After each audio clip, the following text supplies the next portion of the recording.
Soo dhawaada asxaabay ku soo dhawaada Somali School Learning University haddii ay tahay markii kuugu horeysay aad soo booqato YouTube channelkayga subscribe saar videogana like saar maanta waxaan qaadanaynaa casharkii 10aad ee Business Administration howlaha afarta ah ee maamulka maadada Business Administration ujeedada casharka marka casharkan la dhameeyo ardaygu wuxuu kari doonaa inuu sharxo afarta howlood ee asaasiga ah ee maamulka planning, organizing, leading, controlling uu kala saaro doorka mid kasta isla markaana uu ku dabaqo tusaalooyin dhaba oo ka soo qaataan ganacsiyada kow horodhaca maamulku management waa hab la iskugu duwo lagu maleegayo lagu hogaamiyo lana kormeeriyo kheyraadka hay'adda si loo gaaro ujeedooyinka la qorsheeyey maamulayaasha ganacsiga ee guulaysta waxay si joogto ah u fuliyaan afar howlood oo isku xidhan kuwaasoo loo yaqaan howlaha afarta ee maamulka qorsheynta planning qorsheyntu waa howsha koowaad ee maamulka iyo habka lagu gaari doono waxay ka kooban tahay baaritaanka xaaladda hadda jirta SWOT analysis dejinta yoolalka gaaban iyo kuwa dheer short term and long term goals samaynta xeelado strategies iyo tallaabooyinka la fulin karo qiyaasidda kheyraadka loo baahan yahay lacag waqti shaqaale habeynta organizing kadib qorsheynta maamuluhu wuxuu habeeyaa kheyraadka si loo fuliyo qorshaha habeyntu waxay ku lug leedahay qaybinta shaqooyinka dhexda shaqaalaha division of labor dhisidda qaab dhismeedka hay'adda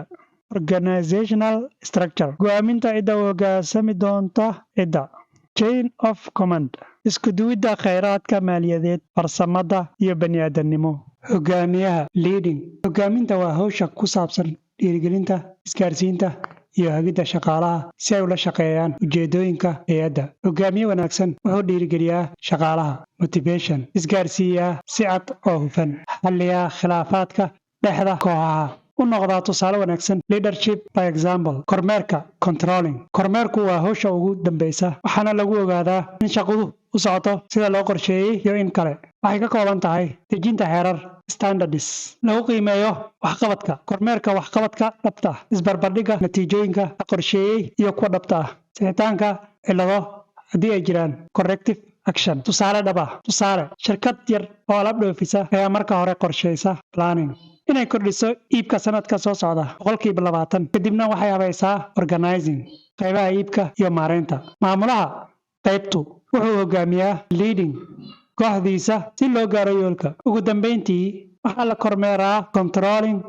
natiijooyinka bilo kasta si loo hubiyo horumarka gunaanadkii afarta howlood ee maamulka qorsheynta habeynta hogaaminta iyo kormeerka waa asaaska guusha ganacsiga kasta maamule kasta oo raba inuu hay'adiisu horumarto waa inuu si joogto ah u dabaqo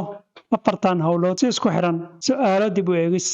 3 su'aalood weeye waxaan rabaa inaan ku ogaado sida aad u soo fahanteen casharadii ee Business Administration-ka aan soo qaadanay su'aasha koowaad waxaad ku sharxi kartaa afarta howlood ee maamulka su'aasha labaad sidee ku kala duwan yihiin qorsheynta iyo habeynta su'aasha saddexaad muhiimadda kormeerka ee guusha hay'adda ganacsi sharax halkaa waxaa inoogu eg casharkii 10aad ee Business Administration daawadayaasha nagu cusub ee hadda nagu soo biiray halkan waa Somali School Learning University waxaana hadda ku jirnaa barashada Business Administration waxaana ku xigi doonaa faculty kale ayaa ku xigi doona marka la joog asxaabtaadana ku soo biiri si ay ayagana uga faa'iideystaan casharada ka baxaya Somali School Learning University ayna mar kale kulanti dambe oo xiiso leh